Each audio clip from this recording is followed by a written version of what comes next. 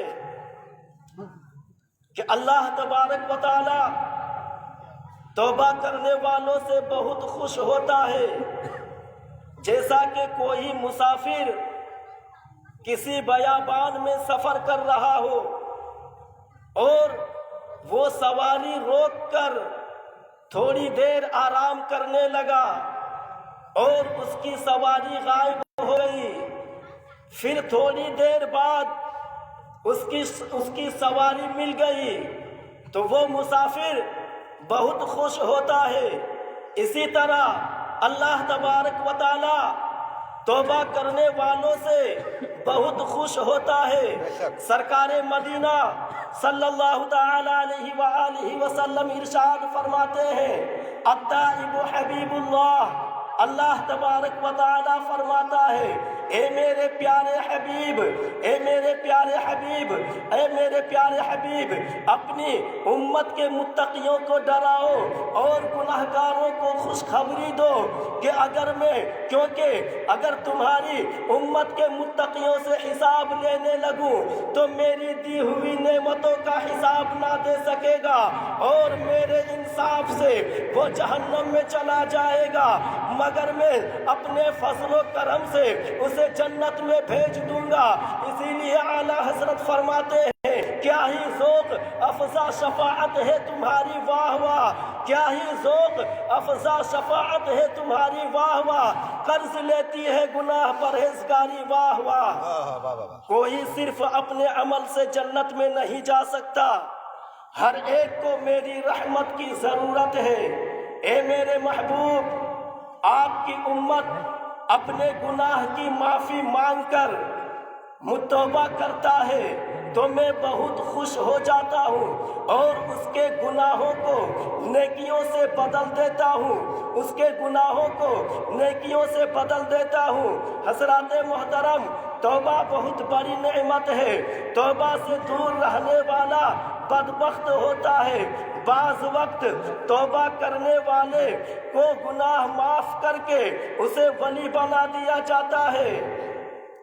حضرت عمر فاروق رضی اللہ تعالی عنہ کے زمانہ خلافت میں ایک گانے والا فاسق لوگوں کو گانا سنایا کرتا تھا، لوگ اس کے گانے کو سن کر نذرانے دیتے، اس کا چرچا سارے شہر میں ہو گیا، لیکن فاروق اعظم رضی اللہ تعالی عنہ اس فاسق سے ناراض تھے۔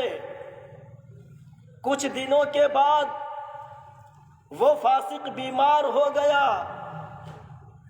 اس بیماری کے سبب وہ بہت کمزور ہو گیا، اس کی سریلی آواز ختم ہو گئی، نذرانے بند ہو گئے، بھوکا مرنے لگا، کوئی پوچھنے والا نہ تھا۔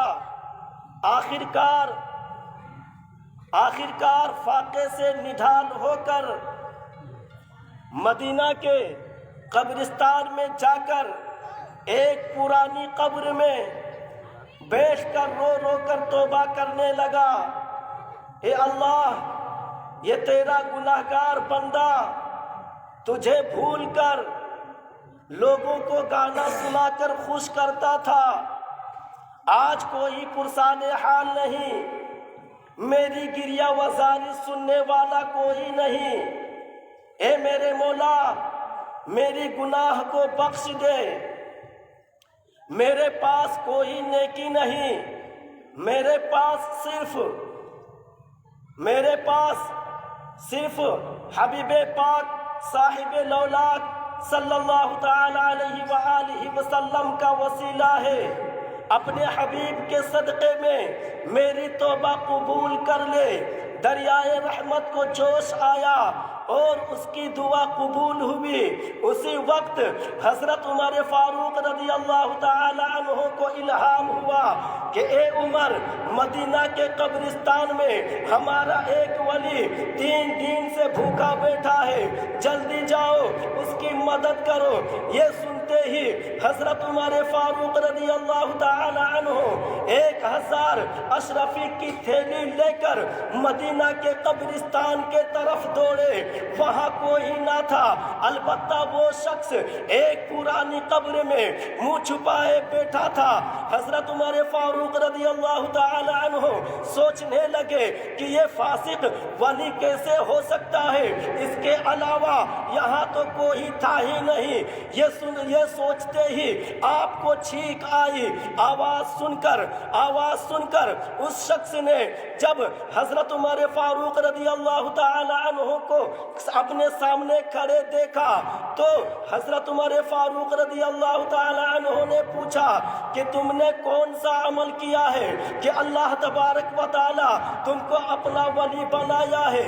یہ سن کر کون سا عمل کیا ہے کہ اللہ تبارک و تعالی نے تم کو اپنا ولی بنایا اور تمہاری مدد کے لیے مجھے تمہارے پاس بھیجا؟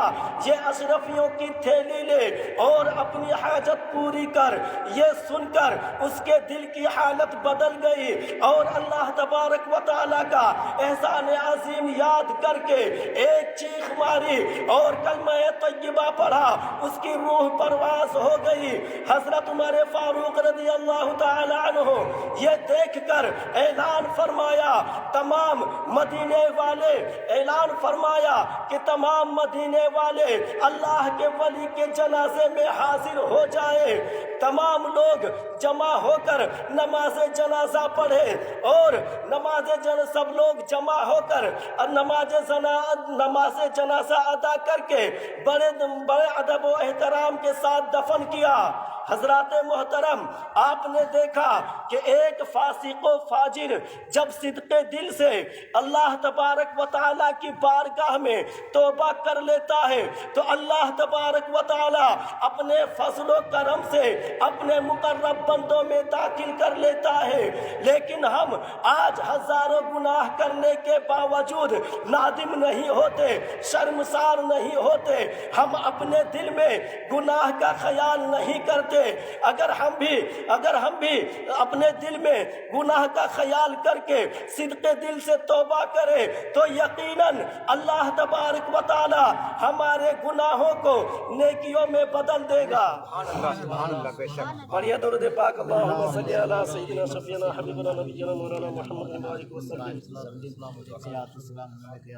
صلو علیہ الصلوۃ والسلام علیک یا رسول اللہ صلی اللہ تعالی علیہ وآلہ وسلم۔ دعا ہے رب تبارک و تعالیٰ کی بارگاہ میں ہم تمام لوگوں کو سننے سے زیادہ عمل کرنے کی توفیق عطا فرمائے، اور جس بچے کے ختنہ ہونے جا رہا ہے مولا اس کو تمام آفت و بلیات اور پریشانی سے محفوظ عطا کر، اور اس کے والدین کو اجر عظیم عطا فرما۔ آئیے کھڑے ہو کے صلاۃ و سلام پڑھ لیجیے۔ 5 منٹ باقی۔